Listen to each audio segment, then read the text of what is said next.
Hello, thank you for joining us. Less than a week after the fall of Bashar al-Assad, an American has been discovered in Syria.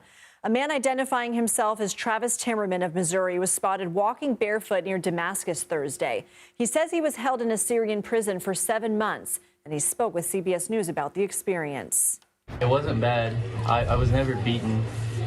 The only really bad part was that I couldn't go to the bathroom when I wanted to.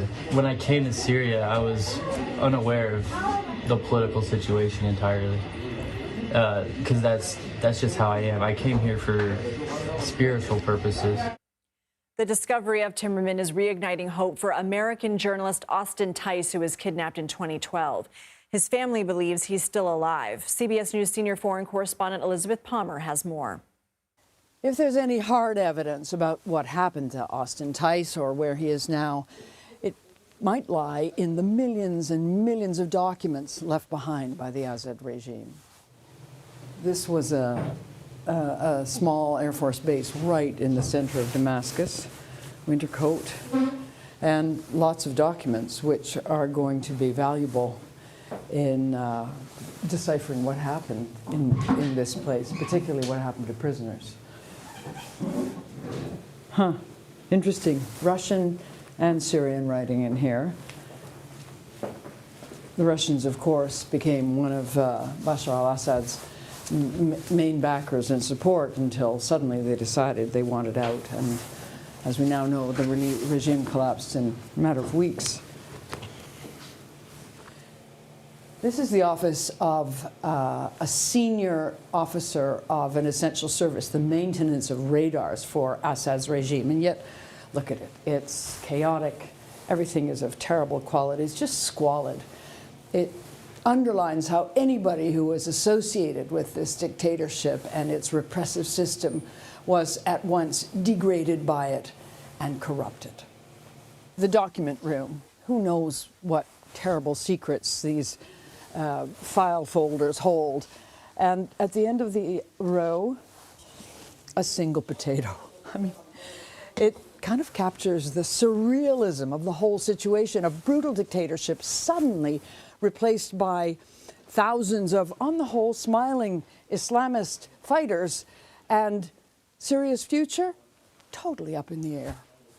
Back to you. Elizabeth Palmer, thank you. CBS News senior national security correspondent Charlie D'Agata joins us now. I mean, Charlie, we all need just a collective moment to digest what we just saw and heard from Liz Palmer. But what more do we know about Timmerman? Well, Lindsay, his loved ones have called it a Christmas miracle, and it looks that way. You know, it came out of the blue. It was certainly a surprise. He was found literally wandering around the outskirts of Damascus. His family had no idea that he had crossed into Syria. As you heard in that short report, he had no idea what was going on in Syria. He was part of a Christian pilgrimage, but he was there without permission. He was hiding out. But of course, he was caught by border guards.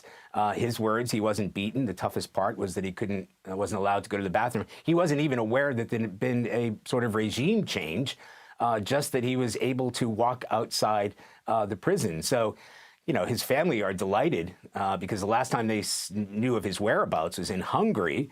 So they're hoping to get him back. But it's extraordinary. It's an extraordinary discovery. And hats off to our team, CBS News team in Damascus, for finding him. Certainly. And still no word on Austin Tice's whereabouts.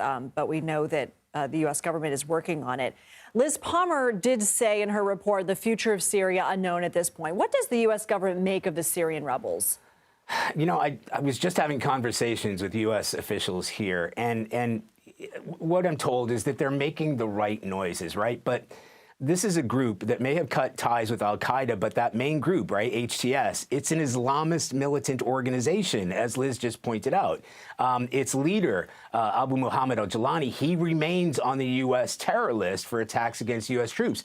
This is a man, and by the way, I was there when this split happened with al-Nusra. He was in bed with, or in league with Abu Bakr al-Baghdadi, you know, the head of ISIS. They went their separate ways, but his group, formerly known as al-Nusra, it was feared in that region. It was blamed for a number of atrocities, and there may be some evidence that those atrocities are continuing in places like Latakia.